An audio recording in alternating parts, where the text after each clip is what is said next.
Hi everyone, I'm Matt Andrzejewski and I'll be your instructor this semester for Learning and Conditioning, Psych 303. This video is an introduction about the course and specifically about the content of the course and the objectives of the course and my assumptions with respect to psychology and learning. So this course is called Learning and Conditioning, but I think those words are synonymous. Conditioning and learning, I think, roughly mean the same thing. I would rather call this course Learning and Behavior because that more adequately covers what we're going to be talking about.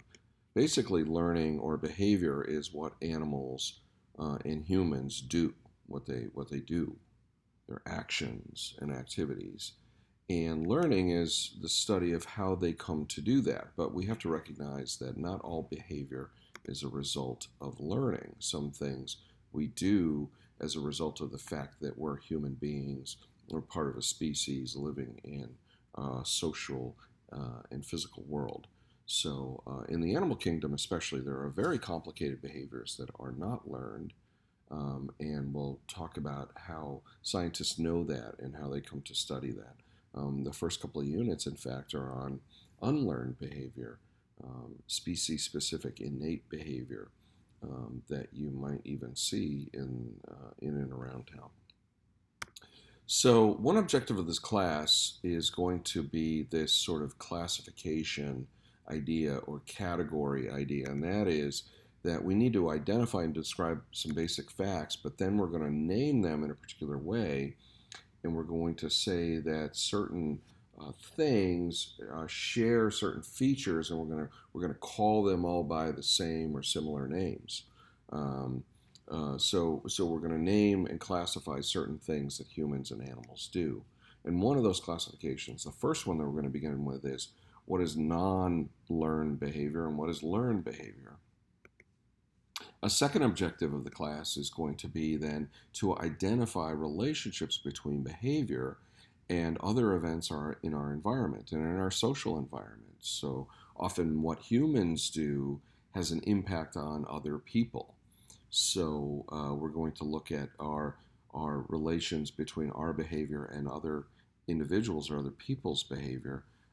Animals often act on their environment in particular ways, or their environment acts on them in another way. So we want to know the relationship between what comes first, what comes second. We sometimes refer to this as the temporal relationship, or the relationship in time. What happened first? Something out there, a sight or a smell or a sound.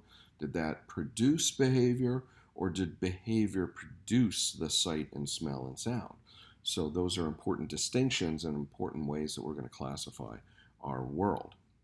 Third objective of the class is to apply then this system to the real world, or the one world, or to the world of people or animals, and maybe in ways in which we can help them. We can also apply this system to scientists, the behavior of science. Doing science is something that humans do, so we can analyze the behavior of scientists from this particular perspective, the perspective we call behavior analysis. We can also apply this to ourselves, and that's sometimes referred to as a self-interpretive behavior analysis. So behavior, though, we're going to learn, is a kind of a funny thing as a subject matter of study. It sometimes leaves a mark. Sometimes when you dig a hole, you have a hole in the ground, but sometimes you do something like wave at a friend and it doesn't leave a mark. It's here and it's gone. It comes and it goes. So behavior is necessarily verb-like. It's an action, it's an activity. It's here one minute and gone the next in most cases. So we're going to often refer to the behavioral stream and how people's streams of behavior interact in ways. And one of the major events, as I said before, of your behavior, you produce actions or you produce behavior of in other people, asking them to get you a drink of water, for example. Okay, so we're going to define learning for this course as a long-term change in behavior as a result of experience. So you can see why behavior is an important issue here when we talk about learning, and that is a change in behavior. It's not a result of development, and we have to recognize first and foremost, and we're going to start off with this, is that not all complex behavior is a result of learning. I am going to be teaching you this course, or learning and behavior, learning and conditioning, from a radical behaviorist perspective, from a behavior analytic perspective. We treat behavior as the subject matter in this class. So we're not going to be talking about mind or soul.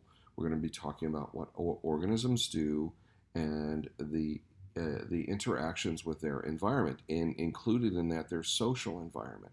Again, so one of the major consequences of human behavior is affecting change in other people's behavior.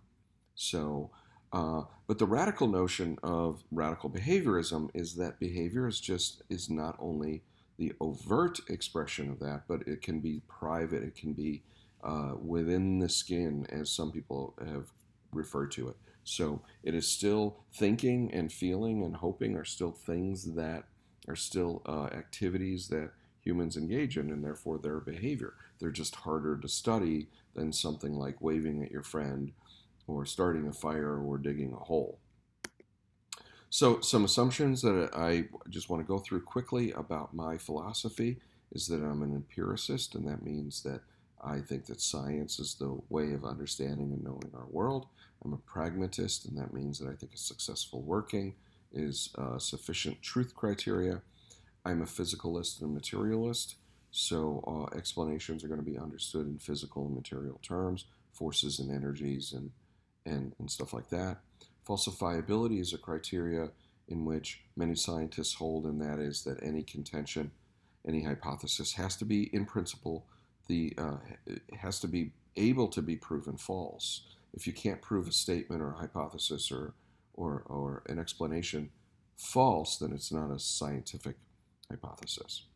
I follow a loose observability criteria, which means that I think that we should be able to see the things that we study. I'm also a determinist, but I think there's some randomness in the world. So determinism is the idea that actions are determined by prior events.